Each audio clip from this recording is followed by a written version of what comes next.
Welcome to Game Club.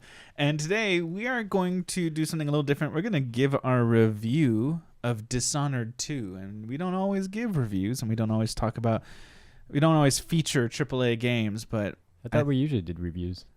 Well, the kind of reviews are more like book club discussions, but this one's going to be a bit more reviewy, I think. I want this to be more on the books. And also, I think at the end, I'd like to hear what your critical number is. You can pick if you want to do like a 1 out of 5 or whatever, right? But I'd like to hear what it is. Okay, Chris? Okay. So without further ado, Chris, you tell me exactly how awesome Dishonored 2 is. Is it awesome or incredibly awesome? I would say just awesome. Okay. So Dishonored 2. If you didn't play the first one, go play it. I'm sure it's pretty cheap right now. If you buy the Dishonored 2 Collector's Edition, you get a free copy for digital download. It's probably out in the streets right now selling itself. Yeah. Great. It was a great game, right? Or you played Dishonored. I loved it. I loved Dishonored. Amazing game. The world is almost like a character by itself, right? It's so well developed. Yeah. Is it an open world game? I haven't played it, by the way. No, but they designed the levels so well that it feels a little bit open. It's like a series of open hub areas. There's like a hub world. And then when you do certain different parts of the first game we're talking about here take place in other districts. Just call it districts. Yeah, they're like levels, right? Mm-hmm. But once you're in that level, it is open. Okay. But it's not one gigantic open thriving world. It's like a bunch of different different levels that are themselves open. Yeah, the second one keeps kind of the same thing. You can't really go back. You sort of can, but not really. Mm-hmm. And it's still pretty A to B. Like you're here and you need to go there. Yeah. And it's not an open world, but you have a lot of options in navigating each level. Well, with Dishonored, somebody explained it very well, and I agreed with them that, see, like when you play like Deus Ex, you know what your objective is, and you can see that you probably have about 3 options to get there. But with Dishonored, you're plopped on one side of a map. You know that you got to do something on the other side of the map, and how you get there is mostly up to your ingenuity. It's not that you have 3 options. It's that you have a tool set and a completely and all the options, like not options, but you just find your own way as opposed to picking one of 3 ways to do it. It's a lot like Hitman in that sense. Yeah. Nice. So do you feel like it carries on that same sense? Yeah, it's absolutely the same kind of thing. Okay. It's absolutely the same kind of thing. And so it would be nice to have Dunwall and Karnaca, where the city you're in for most of the game. More you're not in Dunwall? World. No, you don't go to Dunwall. Well, you're there in the beginning and you're there for the last level. Okay. So, but you have to escape Dunwall. It's the whole plot. So Emily it's 15 years after Dishonored 1. Emily is the Empress and Corvo's her protector. And somebody shows up and claims to be the real Empress and takes over the throne. And so whoever you're playing as, whether Emily or Corvo, the other one gets frozen as a statue and you escape and figure out how to save them. Interesting. Nice. And to tell you exactly how open this game is, first of all, there's choice in we'll just call them magical powers. They have some other name for it. But yeah, there's many magical powers that have skill trees. And you can pick which way to build up your character, what skill trees. You can also choose on whether you're going to play lethally or non-lethally. And then even more so, at the beginning of the game, you can choose to accept or deny the magical powers. So there's a way you can play through the game without magic. The primary gameplay mechanic of the game you can say no to. And so you can make it harder for yourself. Much harder, I'd imagine. Okay. Yeah. And then, I've heard a lot of people actually talk about whether you can go the lethal route or the non-lethal route. Is that really possible, I guess? Yeah, it's totally possible because you can knock people out. Okay. And then that still doesn't count as lethal. Right. So if you're doing that, it basically plays pretty similarly. Does it give you a different ending at the end? Yes. Yeah, okay. And not only does it give you a different ending, but the way it worked in Dishonored, and I hear it's similar in Dishonored too, is that in Dishonored, the more people you killed, the more chaotic it'd make the world as you progressed. Yeah, it does the same thing in Dishonored 2. In Dishonored 1, you had rats and a plague, and the more bodies you left behind, the more rats started showing up. Yeah. In Dishonored 2, they have blood flies, which are basically the same thing in terms of the mechanic. Yeah, but I also remember the authorities would actually react to you. So like if you were killing a lot, they would bolster the amount of enemies that were later in the game. They do the same Okay. type of thing. It's Yeah. all carried over. Nice. It's just blood flies instead of rats now. That's Yeah. pretty fun. Yeah. The game was amazing. I felt like once I had leveled up some skill trees, I just felt like an assassin master in that game. Just being able to blink all over the map and just take things out. So I definitely feel like Dishonored 2 really, I don't want to say it punishes you for trying to play as just a fighter running through it, but the fighting mechanics aren't that great. It reminded me a little bit of an Elder Scrolls game. Ouch. Kinda That like- is quite the Yeah, criticism. just kind of look the direction you want to hit and use the attack button, and every now and then use the block button. Kind of what you're saying is if you play stealthily, the game feels so smooth, but if you try to be a blunt force character, then it gets all Right. clunky. Right. Yeah. Interesting. Yeah.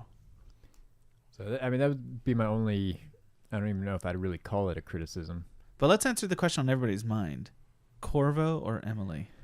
Yeah, see, and that's a tough one. When I've gone back and forth, I've played both of them, and Emily's fun because she has a whole new ability set. Her magical powers are different, Yeah. and a lot of them are completely different. Yeah. So it definitely changes the play style and the way you have to strategize and get around the map. Yeah, and I want you to explain this, but as an example of like the kind of options you have and the kind of creativity you can express, tell Jose here about the domino plus the doppelganger. So there's two different powers. Explain the two powers. So doppelganger is. Did you ever play Halo when you had the hologram, Jose? Yeah. You can make it run wherever. No. Oh wait, yeah. You would make You're a double of yourself, and then it runs across the map, and everyone attacks it. Yeah, exactly. You can do the same type of thing with doppelganger.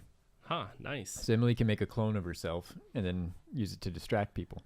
But then she has another ability called Domino where it links people together. So if you can link up to 4 people after you upgrade it, and whatever you do to one of them happens to all of them. So like you have 2 guards and you doppelganger or you domino them.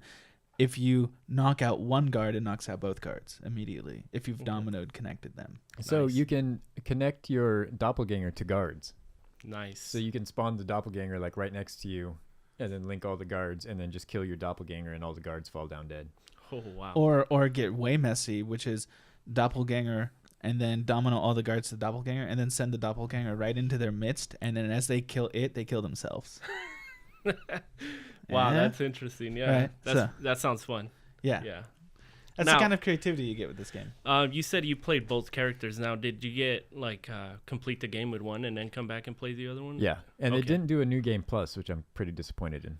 Okay. Yeah, they're saying that they're going to make a patch where you can choose to play like any chapter of the game and reset all of your skills once you've beaten it. So you'd be like, oh, I want to do this chapter 3, and I'm going to remix all my skills this way. Yeah. Mhm. And then you can like. So if you want to try the replay it. different skills, because there's not enough, you use runes to upgrade your skills, and there's not enough runes to upgrade everything in one playthrough. Mm-hmm. So you really have to choose which things you want. I actually like that. I like it when you're forced to choose your playstyle. You can't just have everything. I do too, but I don't like it when there's not a new game plus. Right. So you can like earn the ability to have everything. Yeah, that makes sense. Yeah. So, but yeah, overall, I'd probably give about 8 out of 10. 8 Nice. out of 10. Yeah. Okay. Maybe 8.5. There's some things like the combat that I wasn't too happy with. I would have really loved an open world. Yeah. I kind of thought they would do an open world. Yeah. Because that was we've talked about Dishonored before.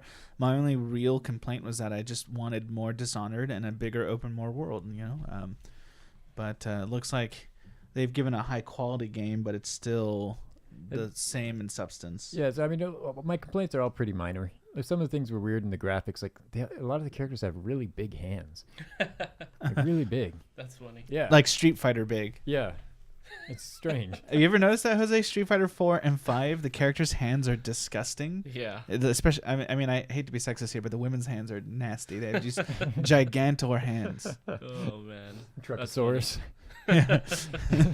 That is a problem with some games, right? Yeah. Yeah.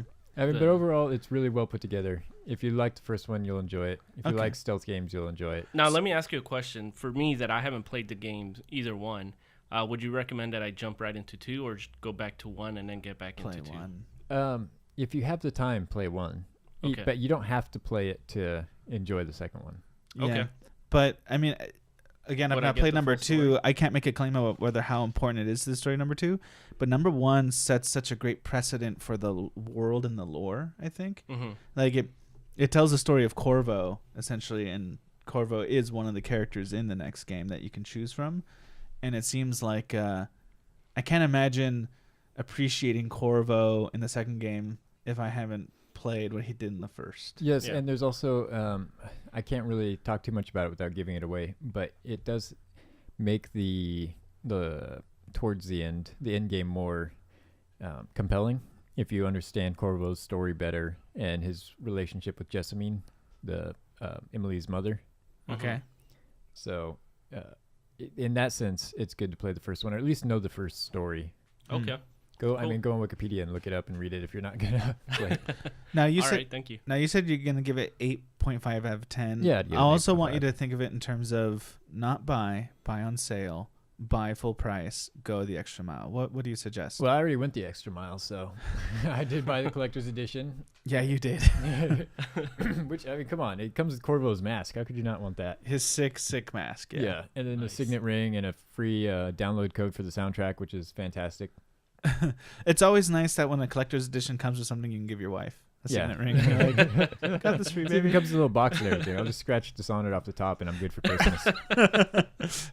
That's great. Babe, look what I got you. Well, I think you wrapped it up nicely. Let's just end it there. Cool. Cool. Next week's game?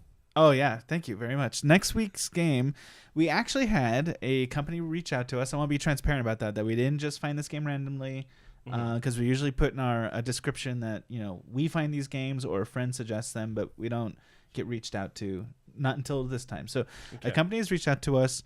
They made the game Space Ribbon, and we didn't have anything else Sounds to play. fun. So we figured we're going to play Space Ribbon. That's not going to change what we say about it. It's not going to change how we rate the game, but just know that they asked us to check it out, and that's what we're going to do. So next week, if you would, please play Space Ribbon on Steam, and we will be playing it too, and we'll be talking about it all next time. See you Thank you. later.